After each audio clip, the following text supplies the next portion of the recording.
Buenas tardes. Un placer saludarles en una sesión más de conversaciones en la Fundación Juan March.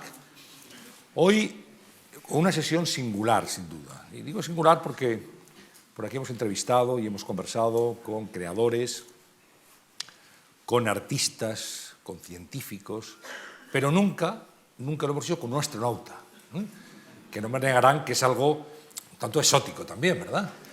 Y tenemos la suerte y el orgullo de contar con un compatriota que es astronauta.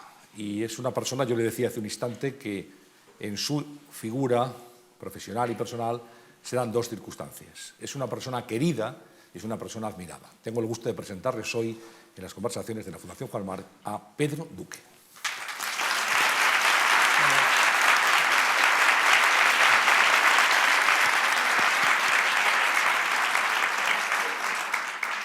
Es ingeniero aeronáutico y es el primer astronauta español de la Agencia Espacial Europea. Acaba de llegar de Alemania, de Múnich, donde trabaja. Pedro, buenas tardes. Bienvenido. Hola, buenas tardes. Y un placer tenerte aquí hoy. Igualmente, un placer estar aquí. Bueno, ¿qué tal por Alemania? Pues nada, allí, fresquito. Allí tenemos el centro de control de la estación espacial, la parte europea, y ahí es donde estoy normalmente. Es un trabajo, me imagino, que muy interesante, lleno de proyectos, lleno también de una cierta aventura en cuanto a la investigación. Y me gustaría que nos contaras en qué consiste tu día a día, lo que estáis haciendo, en qué proyectos estáis ahora mismo embarcados en la Agencia Espacial Europea, allí en tu centro de Múnich. Pues allí en Múnich es el lugar desde donde se planifican las actividades de los astronautas que están permanentemente en la estación espacial.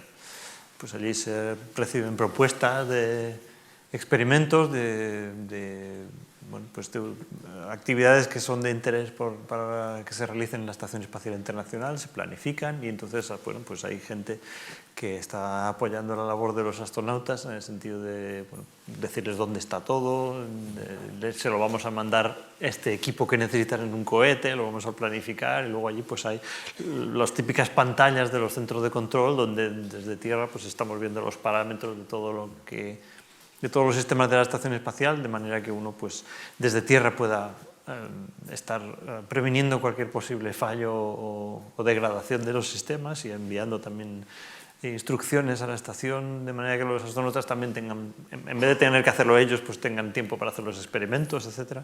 Y se habla también. Eso a mí me toca bastante la labor de hablar. Me imagino, Pedro, que el hecho de haber sido cocinero antes que fraile, el haber estado en el espacio, en la estación, también te da un plus de credibilidad, de confianza en ti por parte de los astronautas, que saben que están hablando con alguien que conoce muy bien su trabajo. Sí, eso se ha hecho tradicional desde el principio de la exploración del espacio. En los centros de control normalmente siempre ha habido, para evitar el guirigay que podría ser que todo el mundo en el centro de control, todos los científicos, todos los ingenieros, todos quieran decirle algo al astronauta y comentarle algo, como que, pues yo reconozco que eso debe molar bastante, ¿no? Entonces, pues para evitar ese guirigay, pues siempre ha habido en el centro de control alguien que es el único que habla. Y normalmente siempre se ha puesto allí a un compañero astronauta. Entonces eso es extremadamente útil, igual que yo entiendo que toda la gente que haya estado en un velero haciendo una gran travesía entiende mucho de veleros y si le llaman por teléfono de un velero sabe de qué están hablando y lo resuelve todo antes, pues pasa lo mismo en el espacio. ¿Tienes que hacer a veces de coach con los astronautas? Me imagino que aparte del trabajo y los experimentos ya programados, habrá algunos instantes, no sé si de alguna duda o de algún problema, y a lo mejor tienes que hacer un poco de hermano mayor o de persona que ha pasado por ese trance anteriormente. Bueno, sí, los jóvenes, los que vienen nuevos de las nuevas generaciones, pues se pasan a ver a la gente que está en el centro de control y en concreto pues también a mí o a los otros astronautas ya con ciertos vuelos a la espalda un poco para empaparse de lo que va a ser aquello, ¿no? Igual que yo hacía al principio también, siempre buscaba allí en Rusia o en Estados Unidos, siempre buscaba la conversación, ¿no? A ver cómo... Porque claro, mucha gente pregunta, pues ¿cómo hacéis tal en el espacio? Pero todos antes de saberlo hacer lo hemos preguntado también a alguien, ¿no? Y lo que sí que es cierto es que la comunicación por radio entre entre las naves espaciales y el centro de control, como ocurre también pues desde una estación en la Antártica con su centro donde les envían los experimentos o lo que sea, pues es una comunicación que hay que hacer con mucho cuidado, porque las personas que están en un sitio aislado, pues es natural el enclaustrarse un poco, el llegar a una sensación de que nosotros no nos comprenden desde allí, ¿no? Y por eso esa barrera hay que salvarla todos los días. Hay que hablar de una manera especial el tono de voz, el ánimo. Tú, cuando hablas con los astronautas que están en la estación, te planteas una manera determinada de transmitirles los mensajes y también confianza. Hay que pensarlo un poco, sí que es verdad. Y hay que tener una poca de costumbre de hacerlo correctamente. Una de las cosas que son importantes en esto es simplemente que es como uno de estos programas de televisión que te ven todo el mundo lo que estás haciendo, ¿no?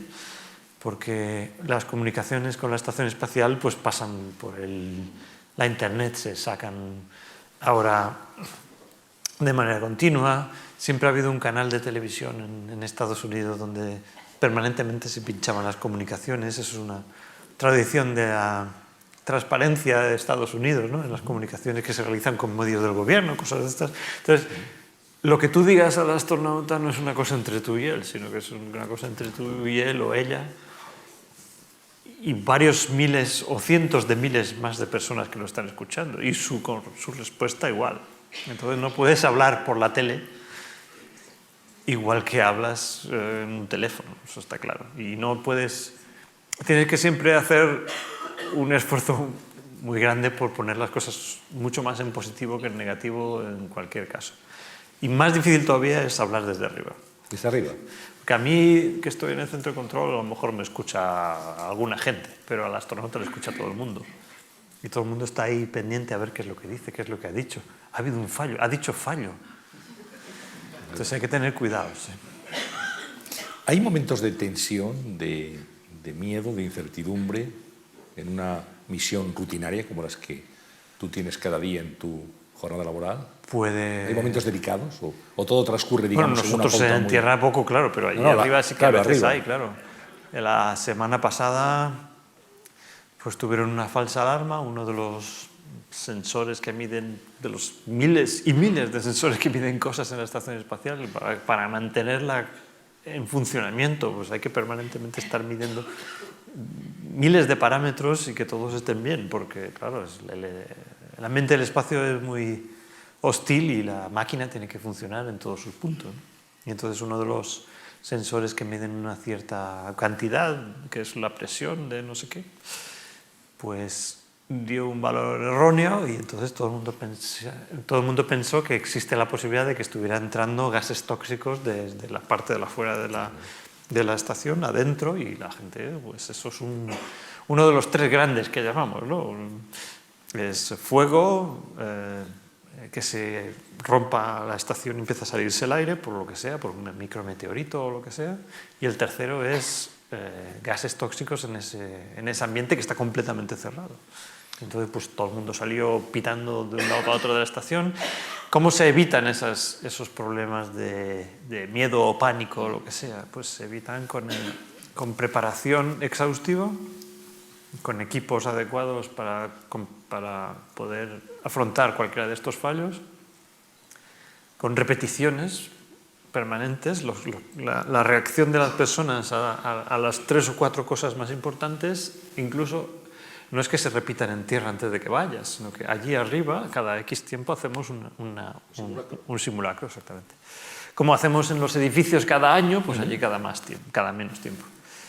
Y luego con procedimientos muy, muy claros. Todo el mundo sabe lo que tiene que hacer. Entonces todo el mundo cogió las máscaras de oxígeno, se cerró esta puerta, la otra no sé qué, se fueron a tal otro sitio y ya de allí llamaron. ¿Qué pasa? ¿No? Bueno, pues pareció que no pasaba nada, pero si hubiera pasado algo, se solventa así. Sí, cada uno de los tres grandes, dices, de los tres posibles incidentes más graves, cuenta con un protocolo de actuación inmediata que está perfectamente establecido. Y que te lo tienes que saber de memoria. No es cosa que vayas, hoy, ¿dónde está el libro? ¿Sabes? Sí. Si era fuego, ¿qué tenía que hacer? ¿Qué hay que hacer si hay fuego? ¿Cómo era eso del fuego, no? ¿Qué se hace si hay un incendio en la nave? ¿Cómo se actúa? Bueno, pues tienes en cada uno de las diferentes estancias de la estación espacial y en cada uno de los conectores también hay un extintor y una cámara y una máscara, 2 máscaras de respiración de diferentes tipos, dependiendo del tipo de material que haya en ese módulo. Pues la máscara pues puede ser de oxígeno, puede ser con aire, en fin, es unas cosas que también dependen un poco del tipo de tecnología, porque tenemos módulos hechos en Rusia, módulos hechos en Estados Unidos. Y los equipos electrónicos también hay que diseñarlos de manera que aguanten el extintor, en fin, unas cosas que hacen que en cada módulo haya su extintor, y entonces lo que tienes que hacer es, lo primero, salvarte a ti mismo, que es decir, ponerte las máscaras. Las máscaras son de un tipo que uno se lo pone muy deprisa. El aire no es abro la ventana. Entonces, eso lo primero es mantener la posibilidad de respirar, y lo segundo, pues con el extintor tirar al sitio donde hayas visto que sale o el sitio que te llegan desde tierra, si ellos tienen tiempo de decirte algo, por ejemplo, que hayan visto que uno de los miles de sensores muestra una temperatura subiendo en un determinado rincón. Y así lo haces, hay un cierto tiempo que dices, te dejan probar por tu cuenta, y si no, pues fuera todos y cerrar la puerta, ya veremos. Hablabas del miedo, Pedro, y la pregunta es muy clara. ¿Pedro Duque en algún momento ha tenido miedo? El miedo es muy humano.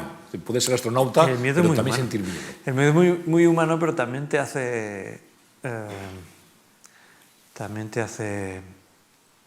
actuar peor, y también te hace cerrar la racionalidad y bloquearte, ¿no? Bloquearte, exactamente. Entonces, lo que ocurre es que todas esas repeticiones y todas esas preparaciones pues están más o menos encaminadas a que casi todos no tengan miedo, sino que lo que tengan es determinación. Lo que se hace es tal, y pum, y todos nos ponemos y entonces yo no he tenido miedo, algún sustillo sí, hasta que determinas qué es lo que está pasando, ¿no?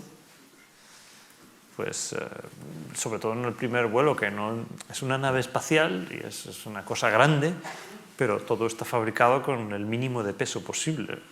La chapita que nos separa del vacío pues tiene un máximo de 3 milímetros y una media de 2. Entonces solamente. Todo es muy flexible, la nave, ¿no? Entonces, si se encienden los motores de un lado, pues a veces la nave hace unos movimientos raros por dentro que te dan un susto, ¿no? Hasta que te enteras de qué es esto, y a la siguiente ya lo sabes, ¿no? Claro, todos hemos visto las imágenes de los astronautas cuando salís ya rumbo en un coche, en un autobús, ya rumbo al cohete, a la nave espacial, ¿no? Entonces ya salís muy sonrientes, siempre están las cámaras en televisión, los astronautas saludan. Hay algunos rituales más, creo, ¿no? En algunos sitios. Sí, hay de todo. En Rusia. En Rusia tienen, sí, rituales, sí, costumbres y rituales. Por ejemplo. En Estados Unidos, luego cuento el de Rusia, en Estados Unidos, cuando vas en autobús, por lo menos a nosotros nos lo hicieron, los dos que íbamos por primera vez en el transbordador, a John Glenn, que iba conmigo en el autobús, y a mí, pues los demás ya habían hecho algún vuelo anterior, y entonces al salir por la puerta, yo creo que es por evitar, por distendir, ¿no? Entonces hay un oficial allí que es el que ha conducido el autobús y no sé qué, que nos dice, bueno, pues mucha suerte, tal, no sé qué, ¿y dónde está tu tarjeta de embarque? Entonces, todos los demás tenían y nosotros no. Menudo susto que nos dimos.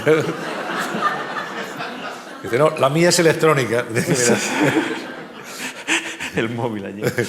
Y en la antigua en Rusia lo que pasa es que la nave es muy pequeña.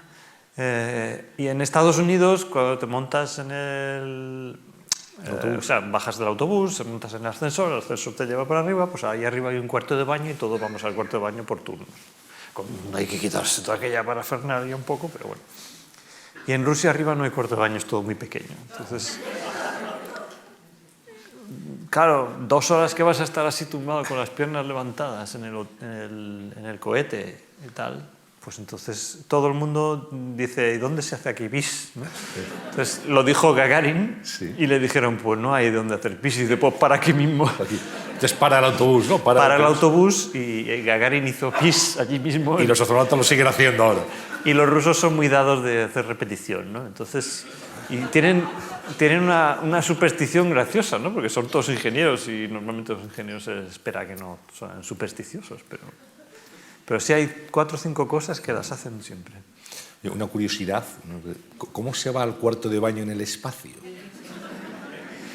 Pues, claro, la ingeniería de esto, pues primero hay que desarrollar una cosa que funcione, porque cuando uno va al cuarto de baño en la Tierra, pues no piensa en ello, pero está utilizando la fuerza de la gravedad para separarse de cierto tipo de fluidos y sustancias que no quiere ver más, ¿no? Si no hubiera gravedad, aquello sería un lío.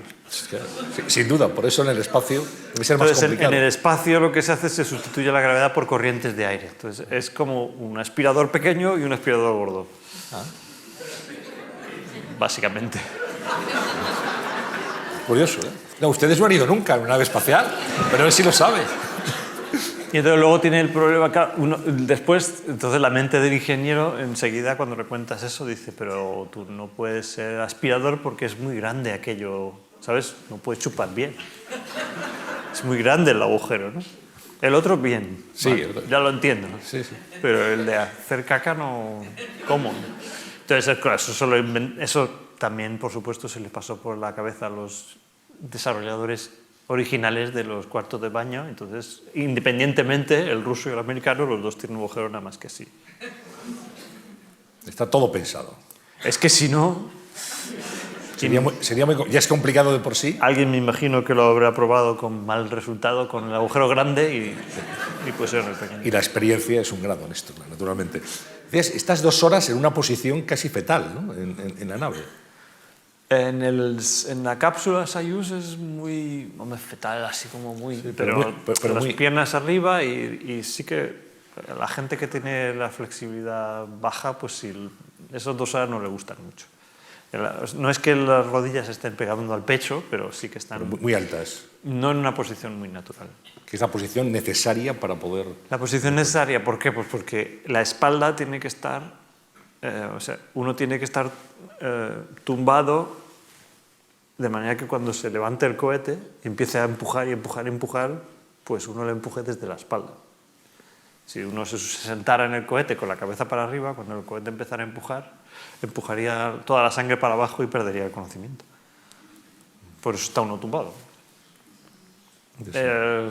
Así el sistema en el transbordador, que era un avión, aquello enorme, está vertical, pero los asientos también están puestos de manera que en el lanzamiento está uno tumbado. Claro que en ese caso es lo natural, también es cierto. Es como poner un avión de línea de punta, ¿no? Todos estaríamos tumbados. ¿Qué velocidad? Pues la velocidad, claro, todo el tema de los cohetes es alcanzar una cierta altura, pero lo más importante no es la altura, sino la velocidad. Entonces, al final tiene que alcanzar una velocidad aproximadamente, calculado en unidades normales terrestres, de 28.000 kilómetros por hora. 28.000 kilómetros. Si no, se cae otra vez. Entonces, sí, más vale. Sí. Ahora, todo el tema de dar a la órbita es tener esa velocidad. Pero uno imagina lo que debe ser soportar esa velocidad, el empuje que tiene. ¿Sí? Entonces, durante unos 8 minutos, las diversas etapas del cohete están empujando al cohete hasta alcanzar esa velocidad. Al principio, como está todo lleno de combustible, el empuje es bastante suave, no hay una gran fuerza. Según se va gastando el combustible, aquello pesa mucho menos y entonces el empuje, siendo el mismo, produce una aceleración mayor. Y entonces se llega aproximadamente a unos 3 veces y media el peso de las personas, una cosa así. Que el otro día lo calculé y era 5 veces más. Un Fórmula 1 da 0,7 veces, una cosa así, hasta una, digamos, de aceleración en máxima aceleración. Entonces es una aceleración muy grande, pero tampoco es que haga daño al cuerpo, digamos. Es una cosa que por eso hay que entrenarse muy seriamente antes. Hay que probar a la gente, es decir, la mayor parte de la gente lo soportaría bien, pero sí que hay ciertas patologías que hacen que uno no podría soportar eso. Entonces hay que darle vueltas en la centrífuga. Cuello, por ejemplo, ¿no? No, el cuello va completamente apoyado. Tiene que ir tumbado porque es una parte muy importante y evitar esa falta de riego sanguíneo que podría provocar un colapso en la persona, ¿no? Sí, eso sobre todo se hace con lo de estar tumbado. Pero hay gente que que, o no sé, por el sistema circulatorio que no tiene algo en las venas que no le funciona bien y tal, pues se le puede acumular la sangre en la espalda y tal, y eso se nota. Entonces, cuando sales de la centrífuga, pues te quitas la camiseta y te miran la espalda. Si no has tenido ninguna marca ahí y tal, pues entonces, good to go. Puede ser. Después de esa primera fase, ¿en qué fase se entra en un vuelo espacial?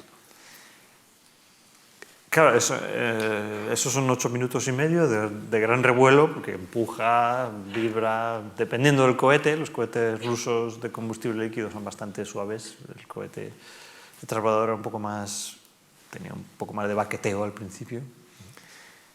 Y en un determinado momento, pues todo ese empuje, toda esa aceleración consigue las 28.000 kilómetros por hora en el vacío. Es decir, que no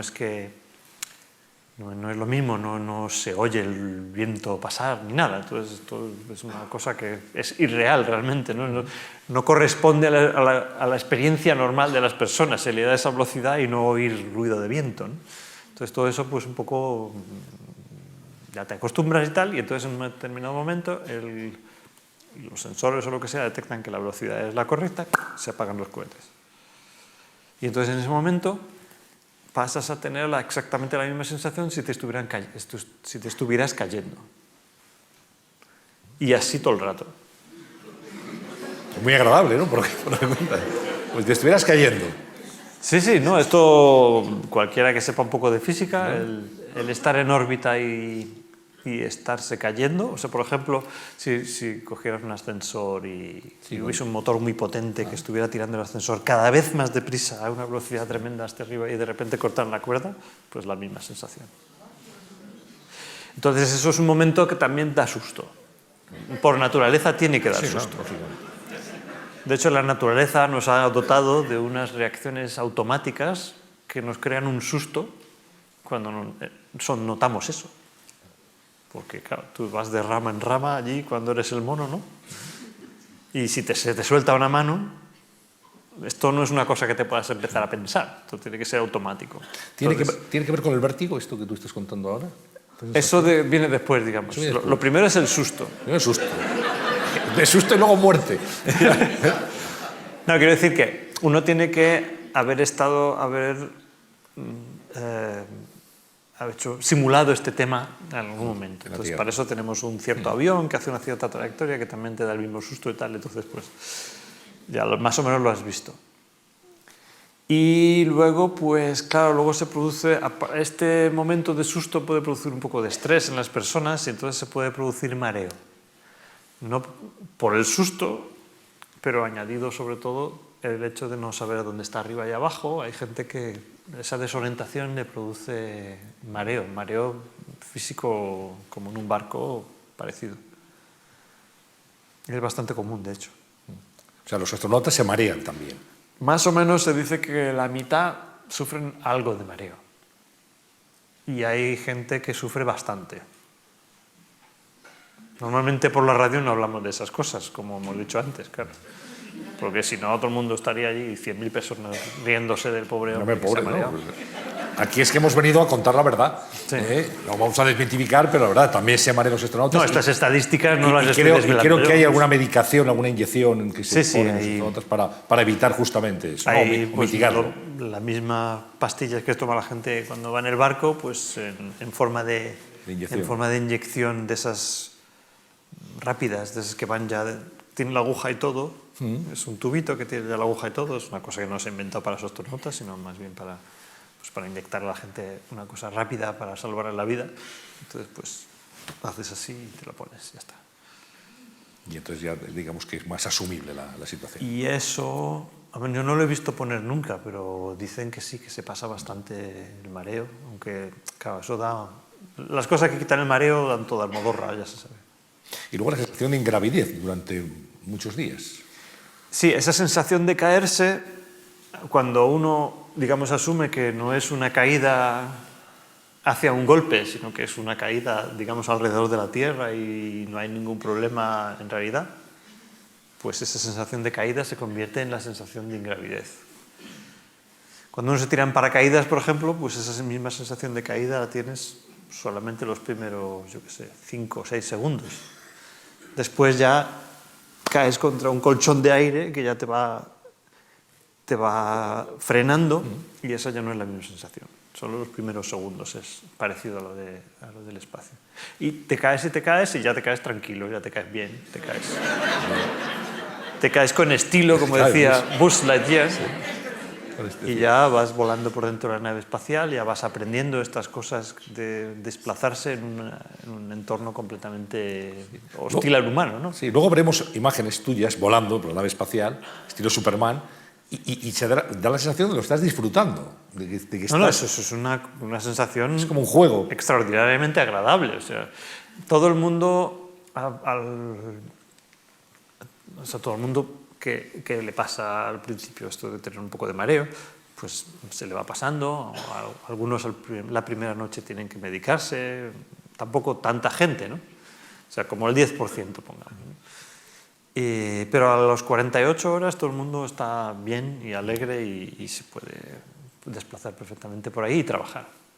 Claro, son misiones con unos trabajos muy concretos, muy específicos, hay que realizar experimentos, hay una rutina, me imagino que dependéis de la base para todo, para casi todo, a la hora de dormir, cuando hay que despertarse, cuando hay que hacer una cosa, cuando hay que hacer otra, eso estáis permanentemente dirigidos.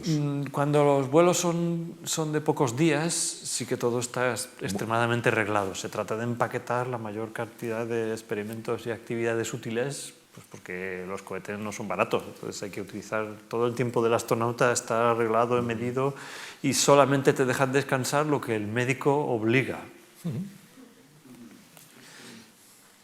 Ahora en estos vuelos de la estación espacial ya hemos evolucionado un poco más, la gente vive allí. Entonces tampoco... Ya harta el que todos los días te empiecen a tal hora tal cosa, tal otra. Entonces hemos pasado a un modo en el cual hay ciertas cosas que son a cierta hora porque ha de sincronizarse, ha de transmitirse unos datos, ha de hacerse algo, y luego hay otras actividades que vienen en una lista. Y bueno, pues según te apetezca hacer ejercicio, porque hay que hacer muchísimo ejercicio. Según te apetezca hacer ejercicio, pues dices, lo haces por la mañana, por ejemplo, y avisas que yo ya he hecho mi ejercicio, a mí ya no me deis la paliza con el ejercicio. Y ya las otras cosas pues las haces cuando te parezca. Un día te apetece hacer electrónica, otro día pues no hay más remedio que ponerse la fontanería, pero no está hora a hora, minuto a minuto regulado. ¿Cómo se duerme en el espacio, Pedro? Creo que tú además dices que en la estación espacial a veces hay ruido que te puede perturbar un poco. ¿Cómo se duerme? Pues primero te pones unos tapones en los oídos, sobre todo al principio. En realidad te los pones siempre, porque el ruido... ¿Qué tipo de ruido? El ruido no es, como hemos dicho, el ruido de viento que uno nota en un avión que se desplaza muy deprisa, ni tampoco el ruido de los motores que están apagados, que eso es bastante importante. Una vez que se apagan, se apagan. Sino que el ruido está provocado por los ventiladores. Es como un ruido de aire acondicionado fuerte. Un ruido de un aire acondicionado en una oficina americana. Yo que haya estado allí es lo mismo. Todo el tiempo. O en un hotel, ¿no? Los hoteles estos que entras y siempre el amable operario que ha entrado en tu habitación a preparar la acogida lo ha puesto al máximo. A 12 grados y está pues un poco así. ¿Por qué? Porque el aire siempre es el mismo. No se puede abrir la ventana. Entonces el aire siempre tiene que estar pasando por filtros y regenerándose, y no se pueden dejar huecos de aire en una parte por los que no haya un poquillo de viento. Entonces hay bastante ventiladores. Bueno, pues hay bastante ruido. No bastante ruido, sino un ruido muy continuo y que se mete mucho. Entonces la gente que está allí 6 meses tienen unos tapones a los oídos que son específicos para justo esa frecuencia de ruido.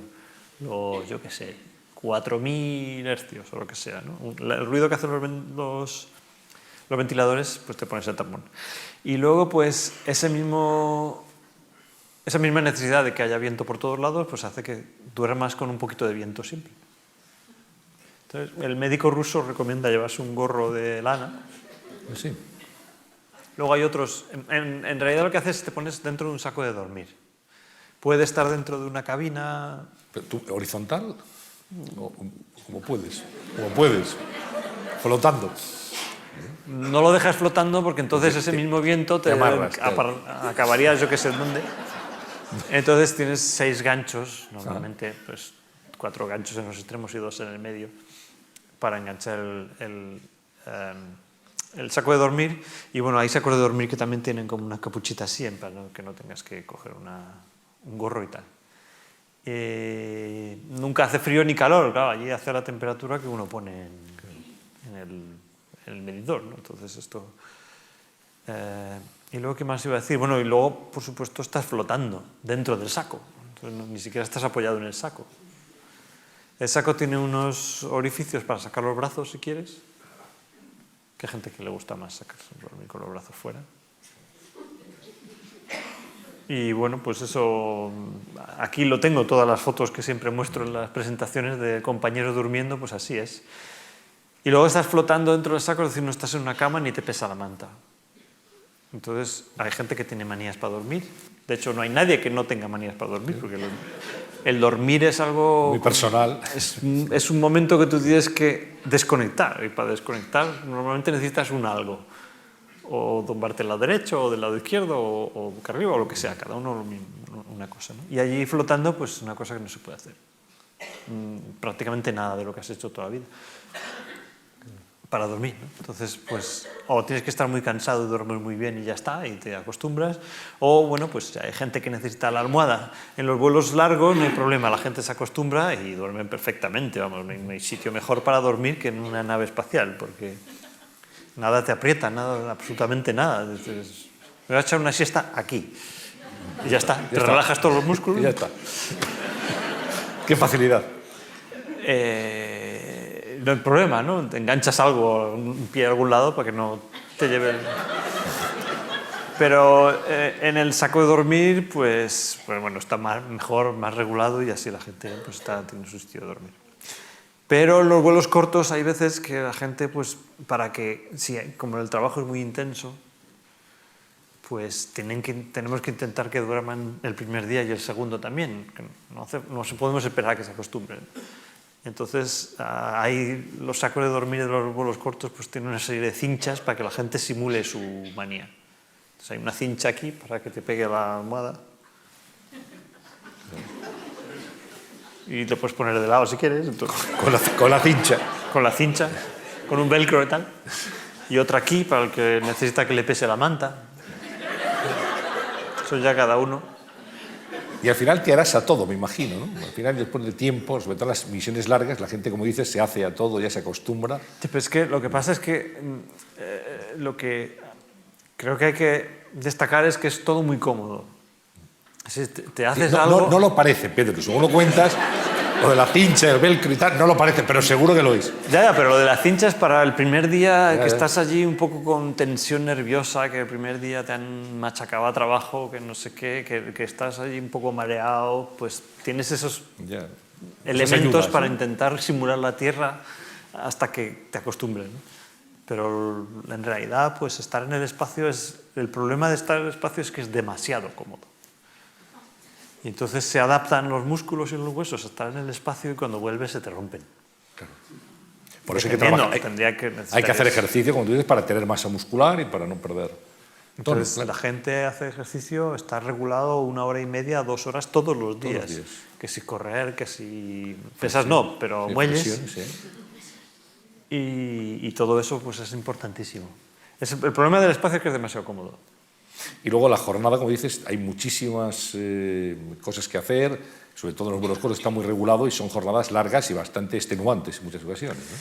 Bueno, en los vuelos cortos siempre voy a lo mismo, pues cada minuto hay que aprovecharlo y vuelves y ya estás machacado, ¿no? O a la noche y tal. No estás machacado de hacer esfuerzo, sino un poco de pensar, de todo el tema de que estás flotando y ahora tengo que apretar este botón, si aprieto este botón voy a salir volando para el lado contrario, y todas estas cosas es más esfuerzo intelectual, desde luego. Y luego, pues sí, en los vuelos ya más largos se reduce la cantidad de trabajo por día, y la gente se da un poco más de libertad, de tiempo libre para que hagan fotos o lo que sea. ¿Cómo se come en el espacio? Hemos visto esos sobrecitos de concentrado, pero luego veremos Unas imágenes que sale Pedro diciendo, esto es puré de manzana, esto, en fin.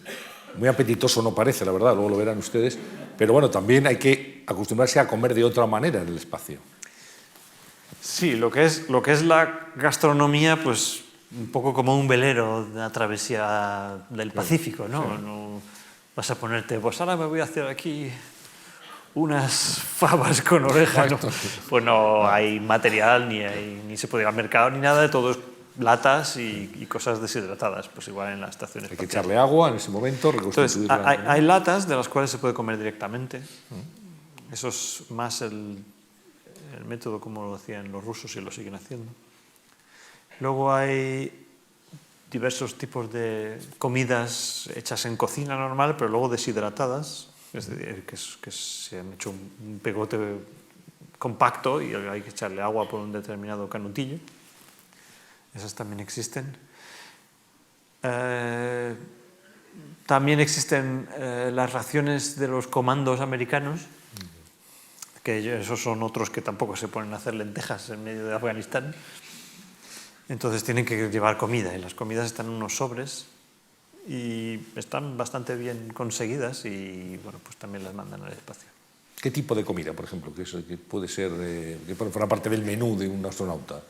Es bastante repetitivo, cabe en una hoja entera todos los tipos de latas o comida deshidratada que hay, porque bueno, pues todo tiene que pasar unos controles,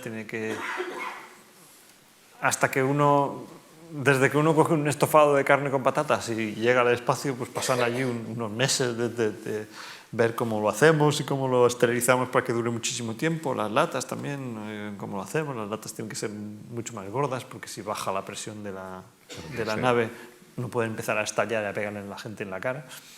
Entonces el metal es más gordo. Y entonces, bueno, pues hay pocas. Entonces, por ejemplo, en la comida que se envía desde Rusia, pues suele ser como unos platos completos. Como hay un estofado de carne con patatas, que a mí me gusta muchísimo, que ponen los rusos. Hay también, pues por ejemplo, un paté de salmón o algo así. Entonces la lata está llena de eso, ¿no? Entonces pues lo comes de ahí. Y luego pues las raciones de los comandos americanos, pues es comida más americana y carne a la barbacoa con salsa de esta colorada que le ponen siempre a la carne. Y cosas así que puedes hacer, ¿no? También hay un filete horroroso claro, para que dure el filete tiempo, pues está puesto bajo radiación. Entonces, filete radiactivo. Se espera que no sea radiactivo, pero está radiado. Entonces han matado todo tipo de microorganismos, sabor, fibra y todo. Entonces es como comer cartón, más o menos. Ese paso, yo paso de ahí. Sí. Y luego pues hay una cocina muy, muy entusiasta, precisamente están en Houston, creo que son todo mujeres, la verdad, que hacen comidas y van probando a ver si funciona y van añadiendo. Entonces esa gente pues hace unas tortillas francesas, luego deshidratadas, ¿no? Pero que cuando les echas el agua, oye, pues tampoco está mal, ¿no? Los fideos también todo. No pueden hacer cualquier cosa, no pueden hacer un arroz a banda, porque la cosa tiene que ser un poco pegajosa. No puedes poner arroz suelto, para que no entonces flote, se te iría por todos lados. Entonces hay una limitación en ese sentido, pero vamos, si no, pues ese tipo de cosas hay.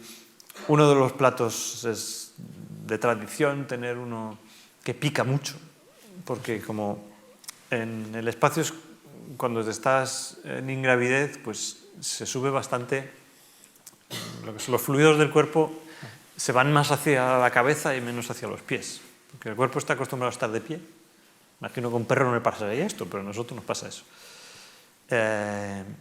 El cuerpo está pensado, tiene unas bombas que permanentemente bombean hacia la cabeza sangre, ¿no? Y en ingravidez pues el punto no lo da bien. Y todo el mundo se le hincha la cara y tal. Y lo mismo pasa en la piel de dentro, de los senos nasales y tal. Entonces hay congestión. Es bastante común tener congestión pues casi todos los días. Entonces unas gambas que hay con salsa de wasabi que te pica que no veas, pues eso hay veces que a la gente eso le alivia mucho y hay gente que come de eso bastante. Beber agua, supongo, café. Bueno, beber hay agua que sale de un grifito, agua caliente para hacerse pues infusiones o café o lo que sea, y el agua más o menos fría. Y claro, tiene que estar en una bolsa normal, una bolsita con un canutillo y el canutillo con una pinza, ¿no? Y ahí pues hay té, que está la bolsita ahí metida y tú metes agua caliente y sale más o menos té, con azúcar, sin azúcar, cosas así. ¿Refrescos? Refrescos, pues sí, es cierto, en Estados Unidos mucha gente, y en Rusia igual, ninguno de los dos países la gente bebe agua fría, es difícil verlos. Beben o refrescos o zumos o cosas así. En Rusia les gusta mucho poner para la comida pues agua que han hervido con frutas dentro. Entonces, bueno, pues el agua, así como el agua, no la suelen beber. Entonces hay refrescos, hay los típicos polvitos estos que te sale algo como zumo de naranja y así. Algo parecido. Claro, saborcillo. Quería preguntarte por los experimentos en los que tú has participado, algunos de los que tú recuerdes con especial cariño o con especial interés. En todas las misiones que tú has tenido en el espacio, ¿qué tipo de experimentos te han suscitado, digamos, una mayor Sí, prácticamente todos satisfacción? Son todo experimentos o cosas que hacer que no podrías hacer en un laboratorio normal de tierra, y por eso, pues comparando eso con los de tierra, pues es donde se obtiene el avance, ¿no? Entonces, había, por ejemplo, en el primer vuelo un experimento en el cual estudiábamos líquidos suspendidos en el espacio. Era una gota de líquido, ¿no?, de cierto líquido que había que estudiar, y había que suspender en el espacio o encender unos altavoces que soltaban ultrasonido tanto por arriba como por abajo, y entonces el líquido se quedaba en un determinado punto, ¿no? Y luego ya le acercabas una temperatura, por ejemplo, para medir cómo eran las corrientes que se producían. Todo eso era ciencia básica sobre los líquidos, ¿no?, mecánica de los fluidos.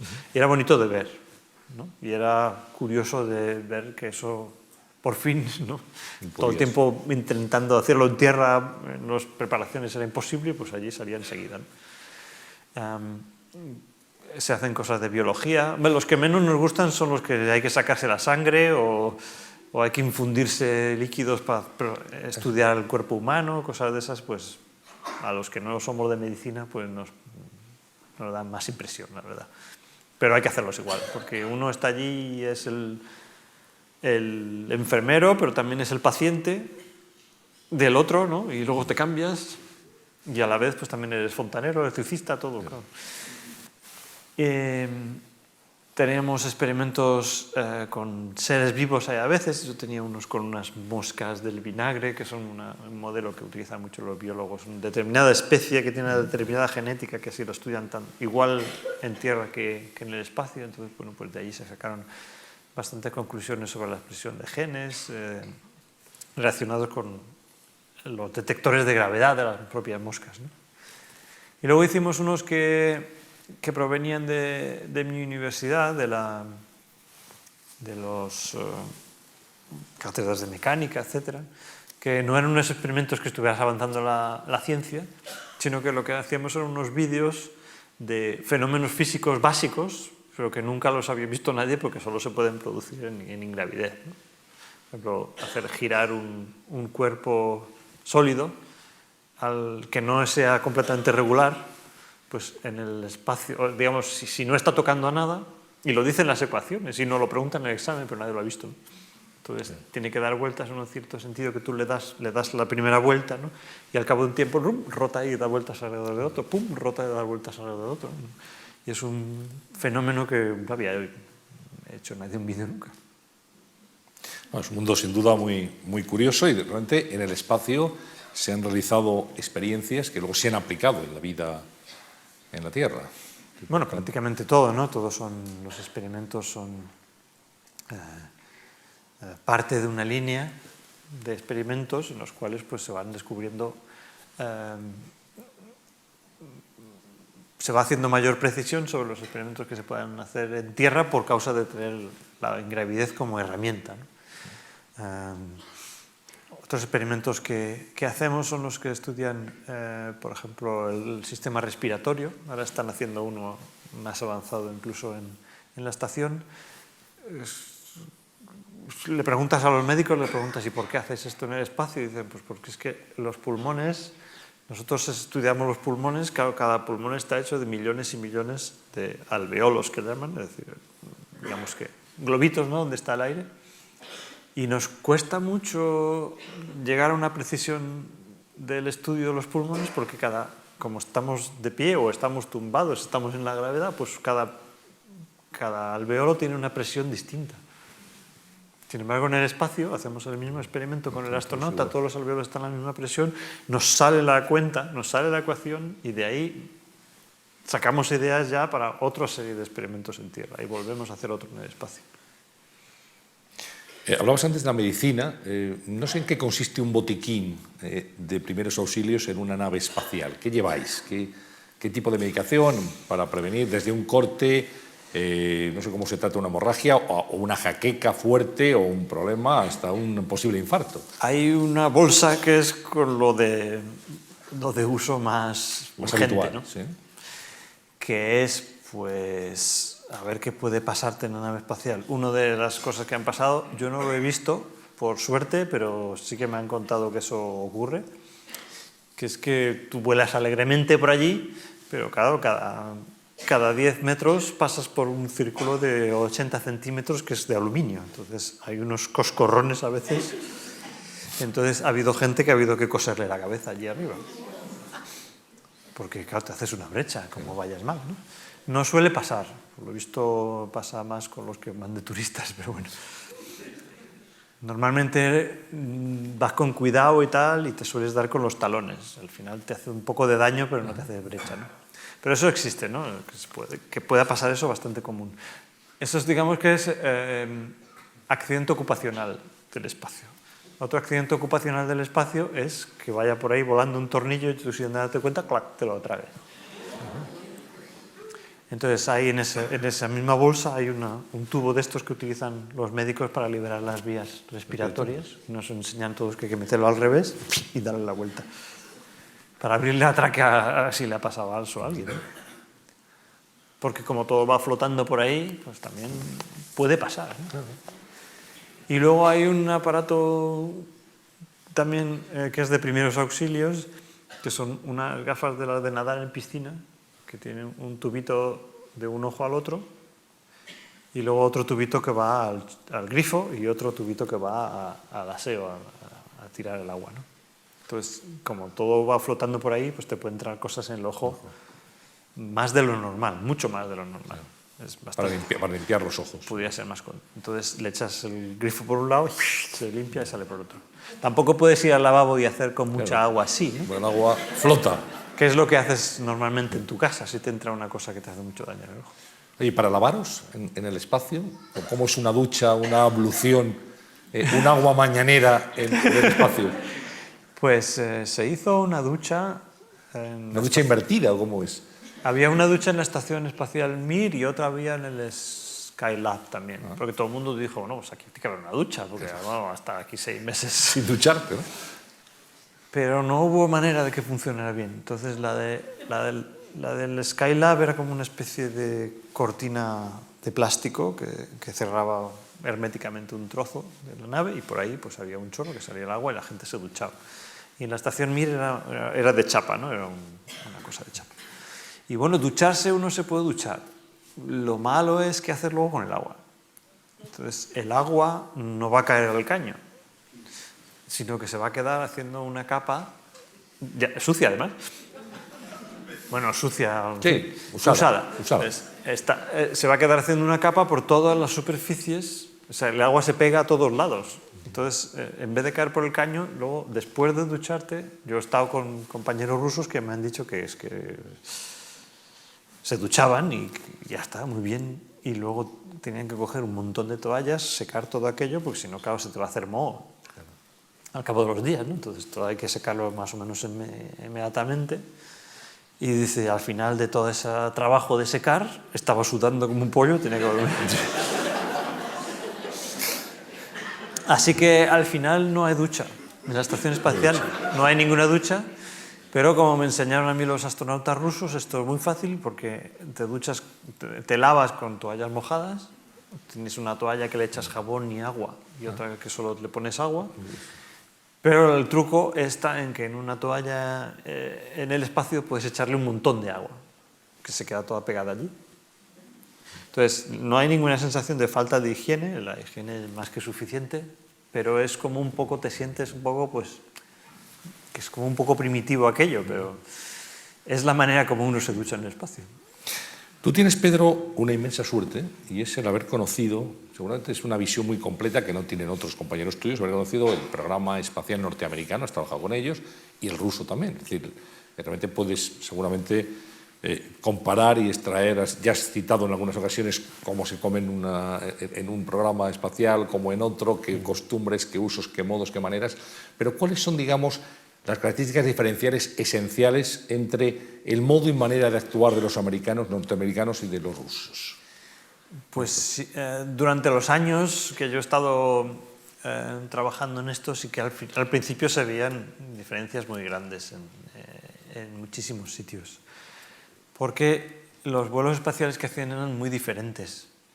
En Estados Unidos se hizo el Skylab, pero fueron 3 misiones y se quedó olvidado aquello, digamos, de larga duración.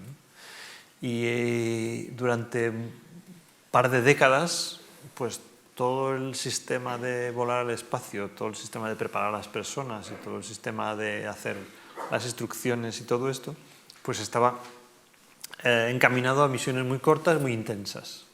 Entonces en Estados Unidos era una preparación más de saberte las cosas de memoria, repetirlas muchas veces, llegar allí y pim, pim, pim, pim, pim, pim, una detrás de otra hacer todo, ¿no? Y el caso ruso, pues ellos hacían los vuelos ya largos, como se hacen ahora. Ya estaban 6 meses, como ahora estamos todos, ¿no? Todos los astronautas ahora que van están 6 meses o prácticamente todos. Y ellos tenían una manera completamente distinta de preparar a las personas, porque ellos tenían esa idea, que es la que impera ahora, de que les vamos a mandar, pero viven allí. Entonces tampoco hay que... tampoco todo tiene que estar sabido de memorieta, porque además se lo van a saber de memorieta y lo van a tener que hacer dentro de 4 meses. Entonces, la preparación era más de tener conocimientos básicos, de saber el por qué se hacían las cosas, de saber por qué está todo enchufado de la manera que está enchufado, porque luego era mucho más fácil hablar con ellos desde tierra y ayudarles cuando tenían un problema, porque ellos mismos ya sabían por qué funcionaban las cosas, ¿no? En vez de más digamos, el trabajo más pautado y más repetitivo. Hay una cuestión también, supongo que cuando estás 6 meses en el espacio, un tiempo además prolongado, y en un hábitat reducido, donde tienes que estar compartiendo 24 horas al día, literalmente, tu vida con otras personas. No sé cuántas al final, cuántas os podéis juntar en la estación espacial. Pues la tripulación que está permanentemente son 6. A veces hay 3 porque se están cambiando y tal, y a veces hay 9, pero lo normal son 6.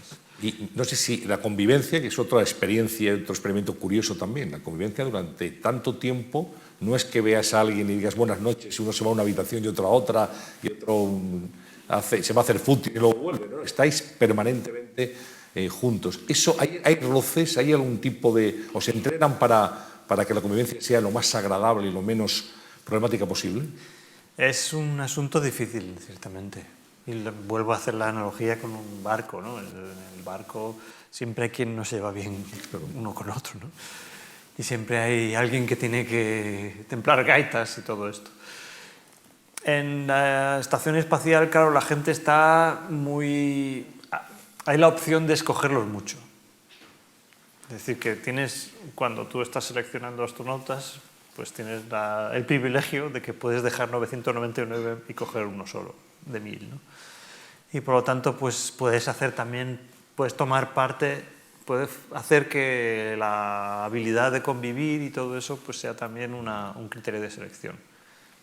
De hecho, ocurrió, ahora los americanos y rusos, todo esto que contaba antes, ahora ya están todos igual, porque todo el mundo está haciendo los vuelos iguales y ya se ha igualado mucho, ¿no?, la manera de preparar a la gente. Pero en la transición, hubo astronautas americanos que estaban acostumbrados a trabajar en un vuelo corto y chin, chin, chin, enseguida todo reprisa y después olvidarse, que no pasaron la criba, no pudieron estar. Los psicólogos dijeron que no podemos llevarlo allí 6 meses porque va a montar una. Pues son diferentes tipos de gente, ¿no? Puedes imaginar el tipo de gente como muy impaciente, muy ansiosa, muy de ya, yo hago lo mío y tú apáñate con la tuya, ¿no? Ese tipo de gente que existen, ¿no? Y que son muy útiles, por ejemplo, para pilotar un caza.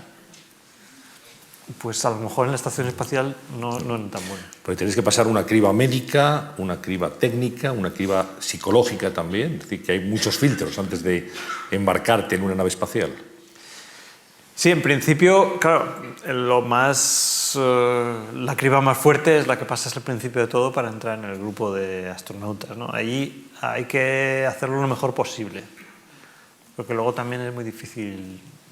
Se gasta mucho dinero en preparar a la gente y no puedes hacer lo que haces a lo mejor en las academias militares más difíciles, que entran 100 y salen 50, ¿no? Con los astronautas no puedes hacer eso porque sería demasiado caro estar preparando gente para luego dejarlos a mitad fuera en la cuneta, ¿no? Entonces haces un esfuerzo muy grande al principio en la selección. La parte psicológica, pues yo claro no la entiendo muy bien, pero inventan un montón de cosas, un montón de pruebas, un montón de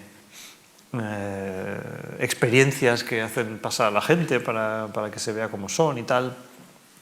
Y bueno, más o menos va saliendo bien, es decir, no tenemos trifulcas en la estación espacial.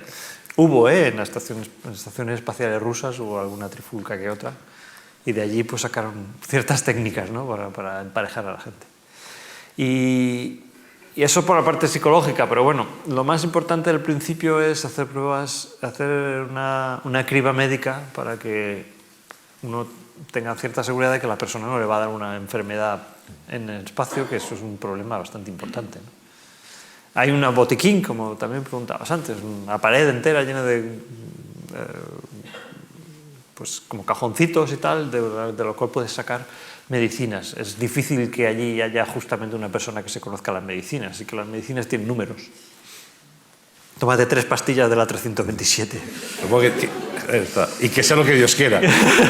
Supongo. Ellos saben, ¿no? Que tenéis un médico abajo permanentemente, ¿no? Sí, hay un médico permanentemente con vosotros. Hablando con ellos. Bueno, hay momentos de trifulca, pero tú tienes, por ejemplo, experiencias personales muy agradables de amistad con un astronauta tan importante como John Glenn, por ejemplo, que estuviste con él y que te hicisteis además una buena amistad y tuviste una magnífica relación.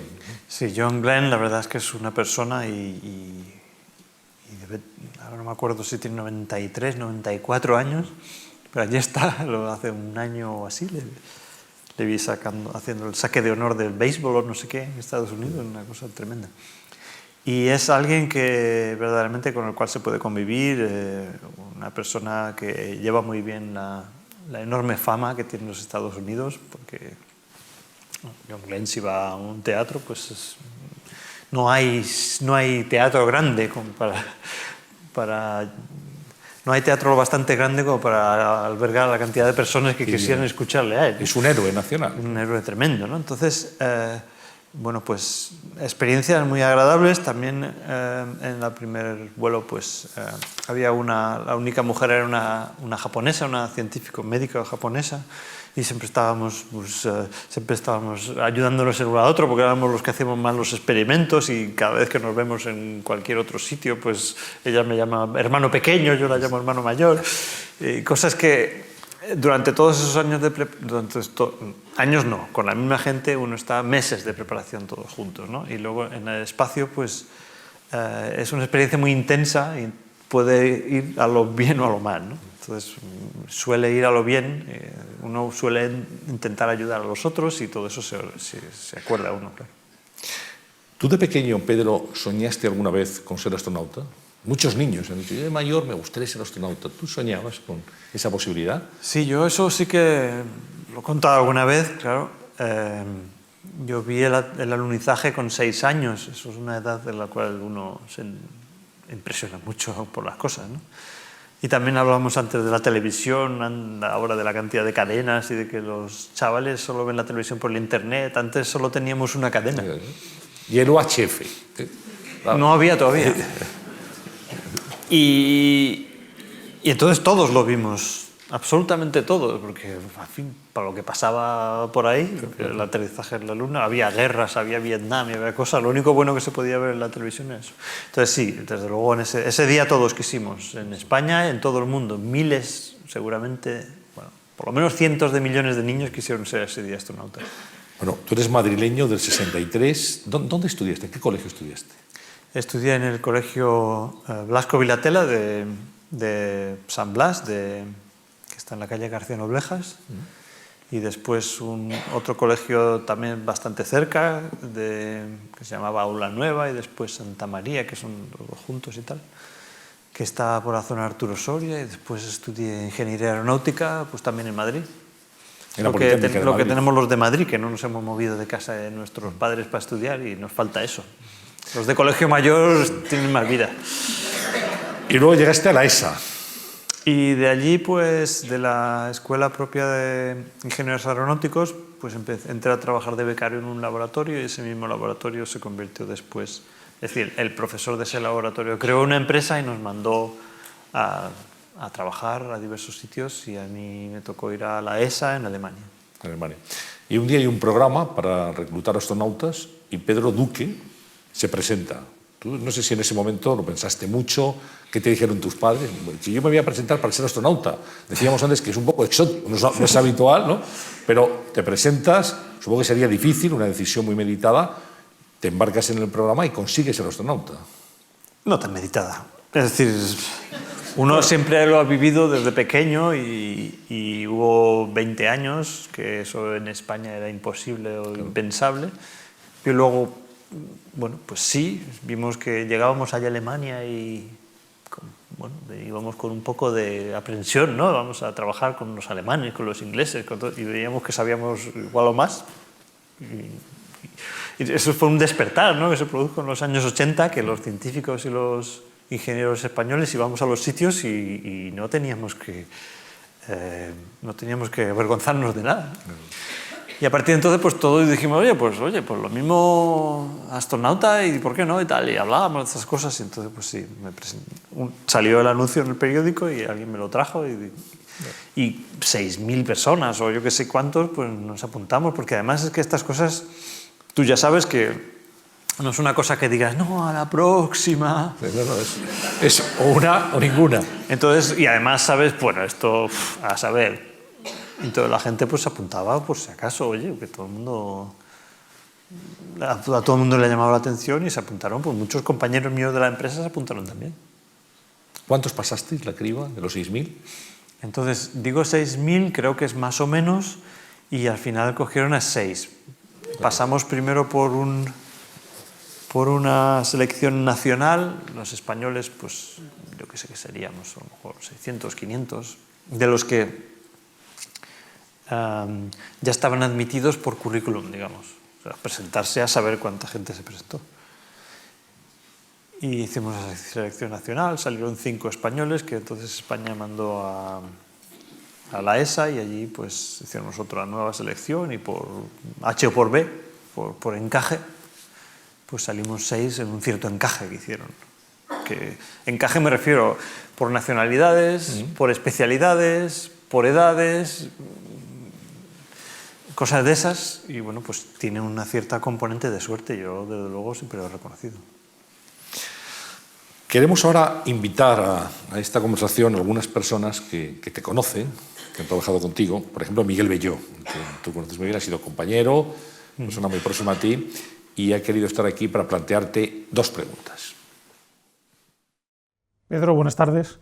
Me gustaría preguntarte, como referencia en España de vuelos tripulados en el espacio, como uno de los principales astronautas europeos con formación en Estados Unidos, habiendo sido compañero de vuelo de John Glenn, del mítico John Glenn, y habiendo volado también con los rusos, teniendo el conocimiento que tienes, ¿a qué se debe el parón que ha habido durante casi 50 años en la conquista del espacio en vuelos tripulados?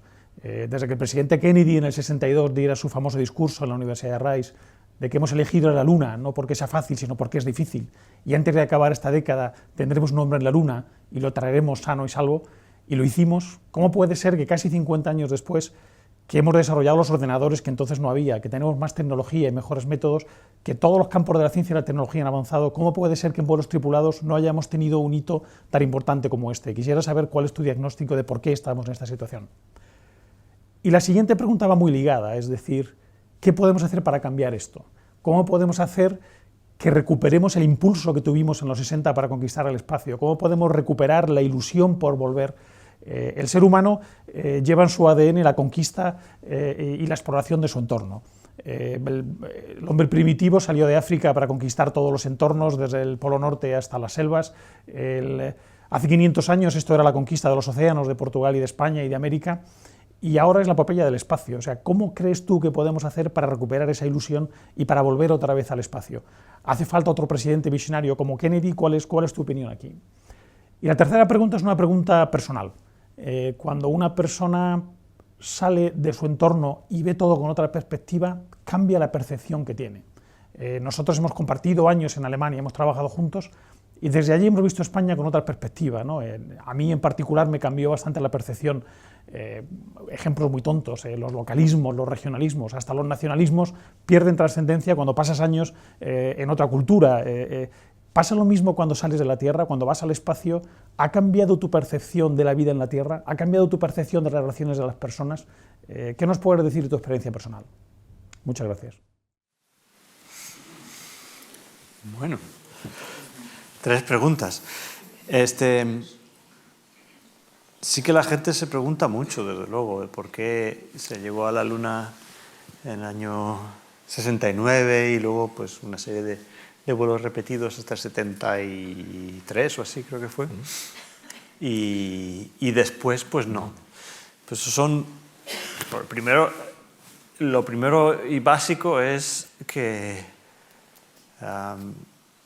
tomaron una decisión incorrecta de diseño del cohete en Rusia y les explotó y no fueron capaces. O sea, digamos que tenían que haber vuelto a hacer el cohete otra vez desde el principio y vieron que la carrera no la ganaban. Y entonces se quedaron solos los americanos y ya es como, bueno, pues como cuando ya pasas la meta, ya está. Porque estaba planteado como una carrera, estaba planteado como una decisión política de reafirmación de que Estados Unidos estaba en la cúspide y que era el número 1, ¿no?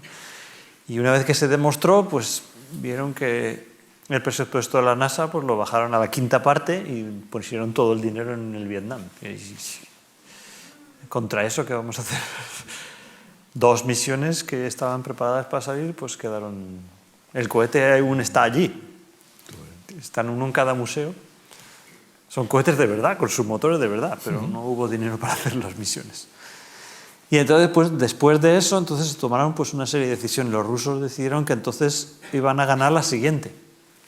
Se pusieron a hacer estaciones espaciales y, por supuesto, la experiencia que tienen en eso es muchísimo más larga de la que tienen Estados Unidos y pensaron que llegarían a la siguiente, ganarían la siguiente, que sería ir a Marte. Entonces ellos pensaban ir a Marte antes que Estados Unidos, ganar la próxima. Pero eso resultó mucho más difícil de lo que parecía. Y por lo tanto, pues eso al final no se hizo.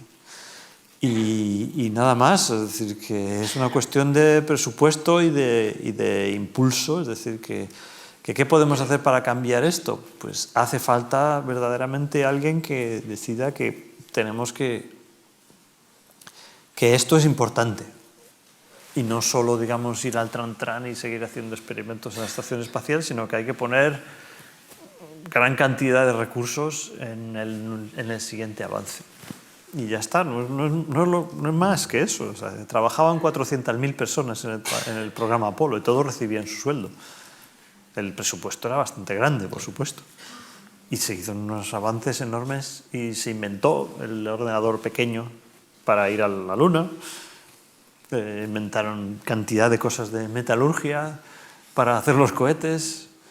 Para hacer las fotos de Júpiter, pues se inventó la máquina digital, yo qué sé, se inventaron infinidad de cosas en ese tiempo que estuvieron trabajando las 400.000 personas intensísimamente, y con ilusión, y con foco, ¿no? Que eso es lo importante. Y ahora mismo, pues, si se pusiera la misma cantidad de recursos en proporción que lo que se puso entonces, pues haríamos muchísimas más cosas, desde luego. ¿Qué tiene que pasar? Pues que alguien decida que esto es más importante de lo que es ahora. Ahora mismo en Europa, pues, se están utilizando pues, unos 5 euros por habitante y año. Entonces, en Estados Unidos en ese momento pues, estaban utilizando pues, el equivalente a lo mejor a 100. Bueno, pues es que es así. Es una cuestión de que las personas tienen la ilusión, pero también tienen que llevarse el sueldo a casa. Entonces, si su ilusión no se puede poner en ir a hacer la siguiente hazaña, porque ellos lo que tienen que hacer es otra cosa que les han mandado, pues no se puede arreglar. Entonces, si tú consigues reunir a 400.000 personas y que su ilusión esté pagada, hacemos un montón de cosas.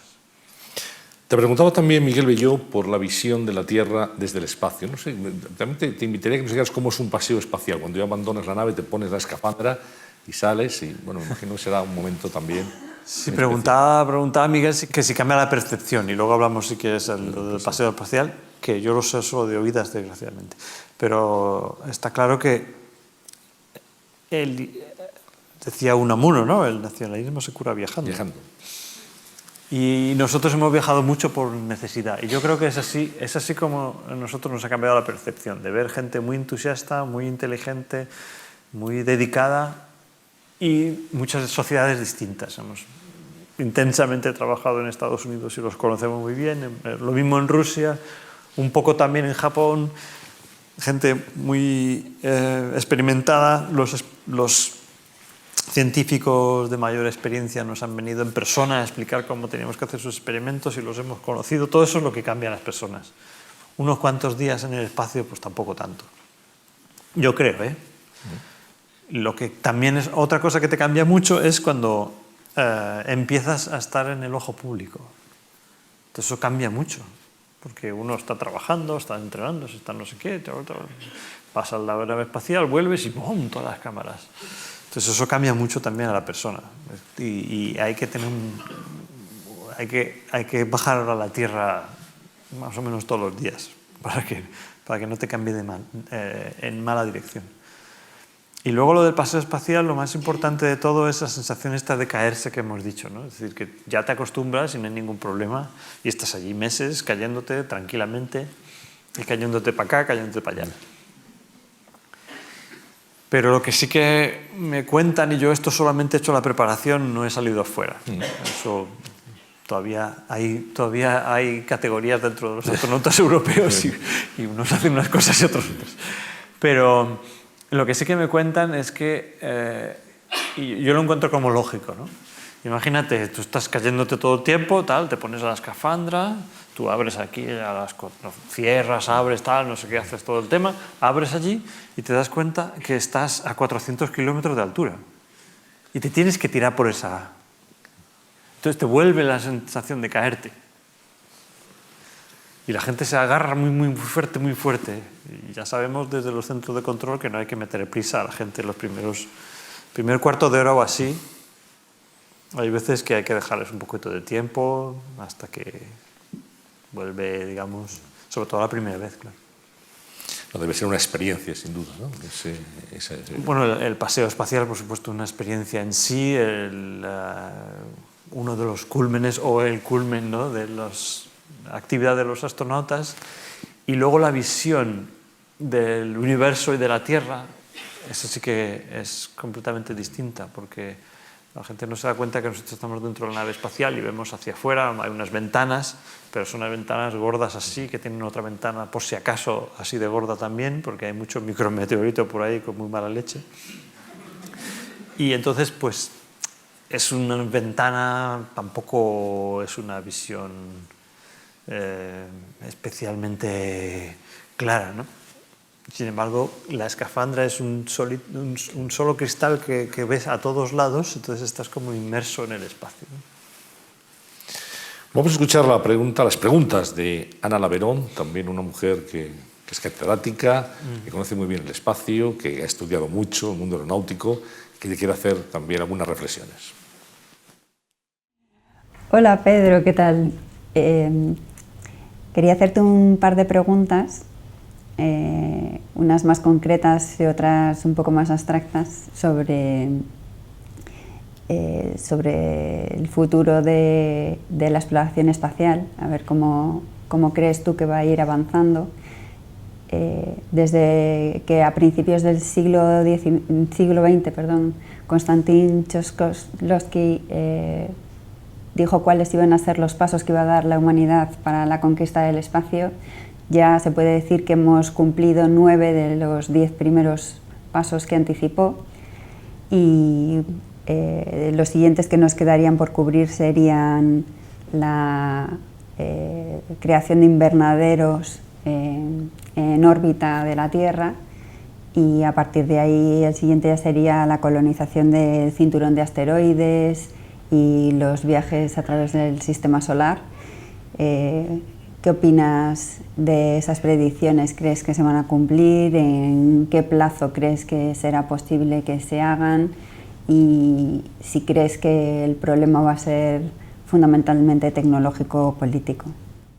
Bueno, la segunda pregunta que te quería hacer es sobre todo cómo te ha influido a nivel personal el haber sido una de las pocas personas que ha conseguido estar en el espacio, en órbita, durante unos cuantos días, y si esa experiencia crees que cambia de alguna manera la forma de ver el mundo que te rodea.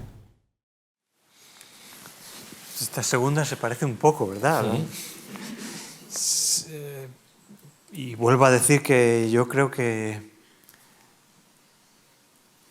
el estar en la nave espacial lo que sí que hace es que tú puedas contar unas cosas a la gente que no se las puedes contar si has estado toda la vida en la Tierra, claro.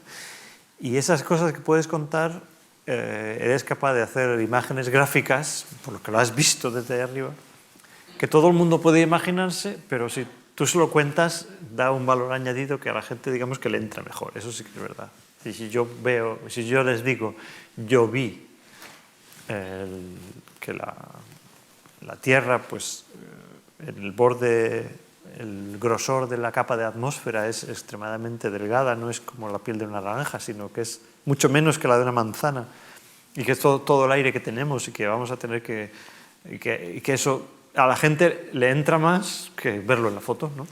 Y entonces se hacen más, digamos, tienen más idea de conservación del medio ambiente, y cosas de esas sí puede ser. Y bueno, yo tengo que preguntarle a Ana dónde ha sacado las predicciones de Tsiolkovsky, porque esas cosas me las tengo que leer y saber de memoria, ¿no? Invernaderos en el espacio. Invernaderos, sí. Está claro que la única manera de ir y quedarse en un sitio es pues tener el 100% de los suministros, y en concreto pues la comida, obviamente.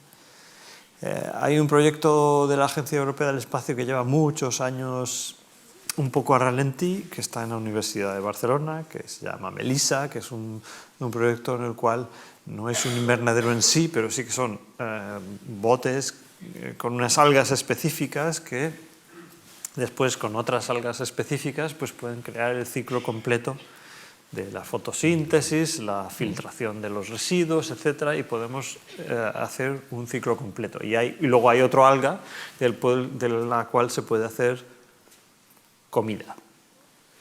No sé cómo estará de buena, pero hay una que se puede comer, ¿no? Al final, ¿no? Al lado del filete ese que tomabas tú, debe estar... Por lo mismo, sí, más o menos, ¿no? El alga con un poquillo de pimienta y eso. Está un poquito de picante. Entonces eso sí que es una cosa que tenemos que hacer, y el problema es de foco, es decir, como decíamos antes.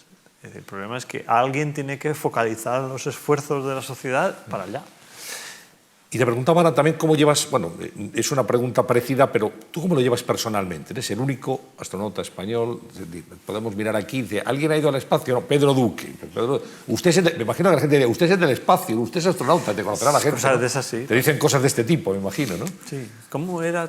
Sí, ¿Cómo te llamabas tú? Su cara me suena. ¿Eso cómo lo has llevado?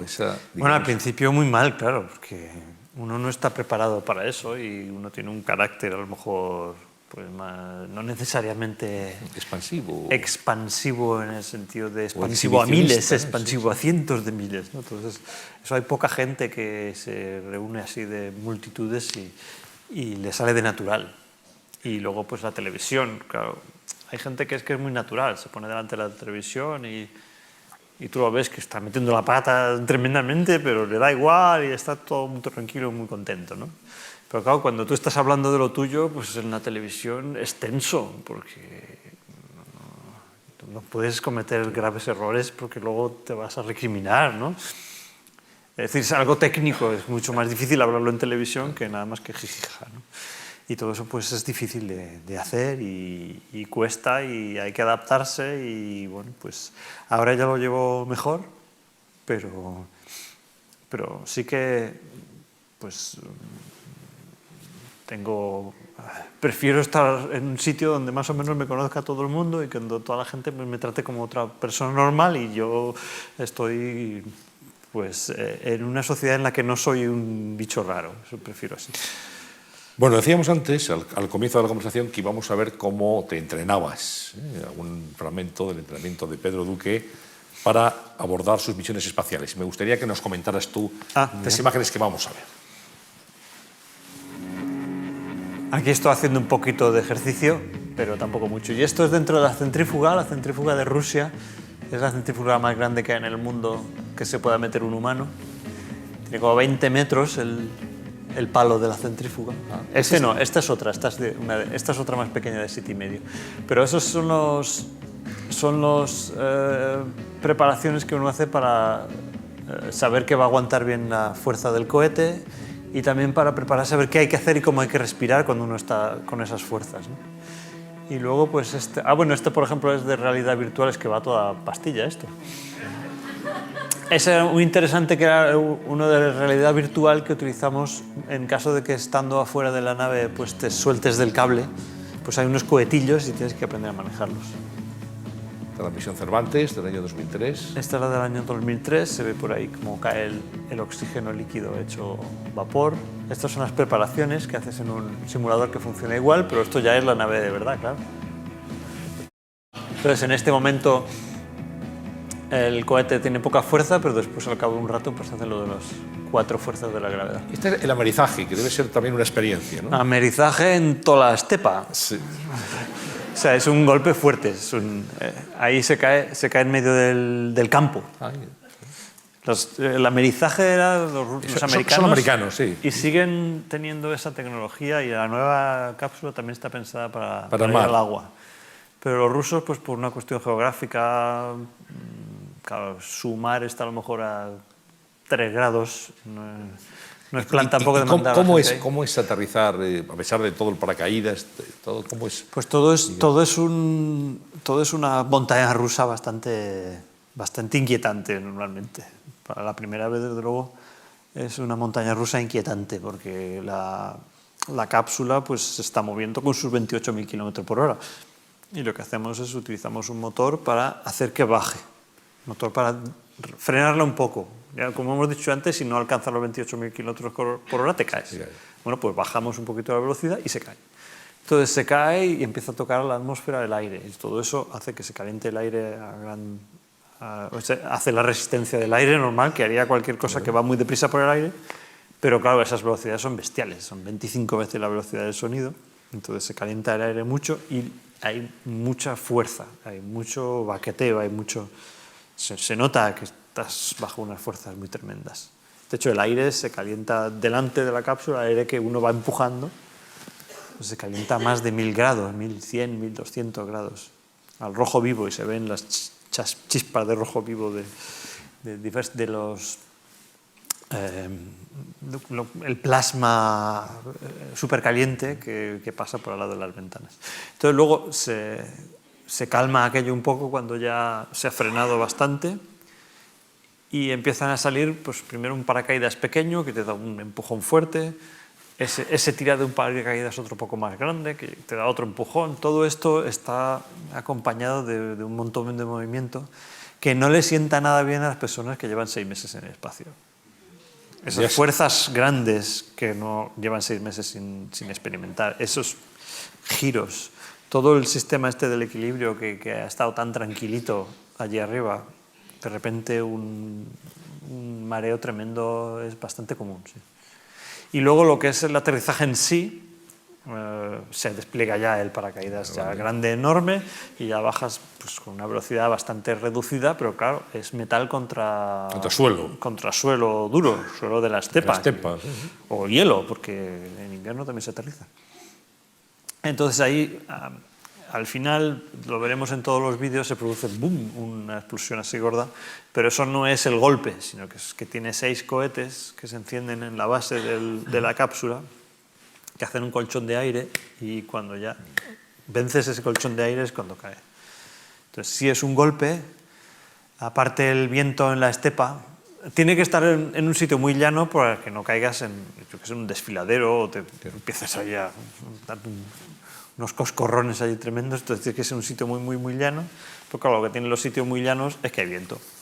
Entonces a veces el esto cae, el paracaídas se desinfla, le coge el viento, ¡fum!, y vuelves a despegar, y ¡bum!, otro. Eso es, vamos, nosotros aterrizamos, creí contar 3 veces. 3 veces. ¿Y en el mar cómo es? En el mar no sé cómo será, pero será muchísimo más suave. ¿Qué claro. te cuentan? ¿Qué es más suave? No, la verdad es que los astronautas que yo he conocido que habían aterrizado en el mar, pues John Glenn y poco más. Armstrong estuve hablando un ratito. Son gente que ya hace muchos años de eso, ¿no? Entonces, bueno, ellos no cuentan nada de eso, porque eso es nada más chof y ya está, no tienen ninguna... No hay nada que contar, vaya, de aterrizar en el mar. Lo único, Grissom, que parece que se le abrió una escotilla y se empezó a hundir esto, y entonces tuvo que salir de allí nadando, y ese es el único que tiene una anécdota. Los demás, pues... Bueno, vamos a terminar con un recorrido por la Estación Espacial Internacional. Les decía antes que vamos a ver ahora a Pedro Duque volando como Superman en el interior de la ISS. Hay que tener mucho cuidado porque está todo lleno de cosas por los bordes. Puedes simplemente pasar y sacar, y entonces ya se pierde. Y hay que tener cuidado siempre de no tocar las paredes, ni el suelo, ni nada de nada. Aquí hay la famosa bicicleta. Esta bicicleta para hacer ejercicio, en este caso pues está puesto los accesorios para hacer ejercicio con la mano, ¿no? Esto es salsa de manzana. Ahora mismo estamos sobrevolando el océano Atlántico por la parte del sur. Así pueden ver pues, nubes de todo tipo. Este soy yo. Aquí está mi escafandra. Así que con esta escafandra para abajo, para la Tierra otra vez.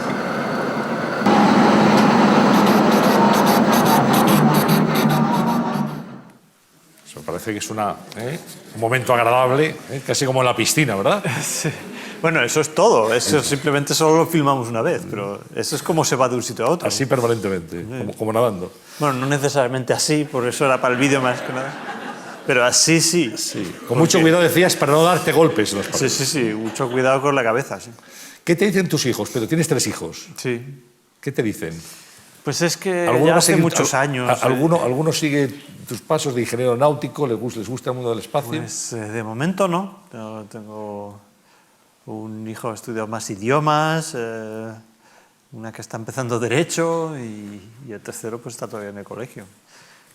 Pero ellos, claro, les afecta un poco el hecho de que a su padre le conozcan. Cuando vamos a un sitio que me conocen y tal, pues casi más les es incómodo que otra cosa. Y la verdad es que ya hace tantos años que hago de astronauta que todos... Ya lo ven normal. Ya han nacido con esto, ¿no? Entonces, pues no dicen gran cosa sobre el tema ya.